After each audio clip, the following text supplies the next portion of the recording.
Have you ever been late before? Uh, I haven't, but people have told me what it's like, and I can imagine that I've been I've been late once or twice. I remember when I was staying with my grandparents, and I stayed there for I don't know maybe 6 months. I lived with them. Another story, but it was a blessing. It was a blessing to spend that time with them and learn some things and have uh, all that access to my grandparents' refrigerator. Say my grandparents' refrigerator and the crisper, they kept candy bars as one should. Candy bars in the crisper, not broccoli or vegetables or potatoes. No, Hershey bars.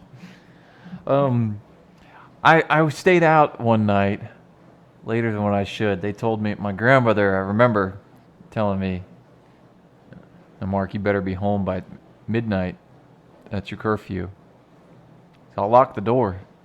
It's all right, grandmother. All right, grandmother. Bye, granddad. It's out. 11:45 came. Oh no! Gotta get my car. I'm driving as fast as I can. I get back to the my grandparents' place, but it was like 12:05 or something like that. Went up to the door, turned the handle, and I was denied. Grandma done locked the door. I was I was not getting in. So now I'm thinking, well, what do I do now? I guess I go sleep in my car. Uh, After about 15 minutes of letting me sweat, Granddad came out. They let me in. I felt the shame, but reverence was established. Reverence for their word, reverence for the ones who spoke that word to me, be home by midnight. Psalm 119 in a chapter, a long chapter that's filled so much with how does someone make their way pure by filling ourselves up with God's word, letting it be the lamp to our feet, hiding it in our hearts. It's all about reverence for the word. And in Psalm 119, verse 38, it says, establish your word to your servant as that which produces reverence for you. Establish your word to your servant as that which produces reverence for you. So what establishes reverence? Well, at least two things are involved. Hard truths and redemptive truths. Hard truths, be home by midnight, or this is going to happen. Redemptive truths, come back in. You are revering my word now. You understand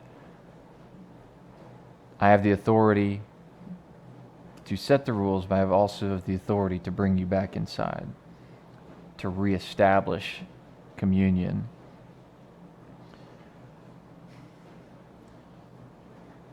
So God's word has hard truths for us, good truths. Tells us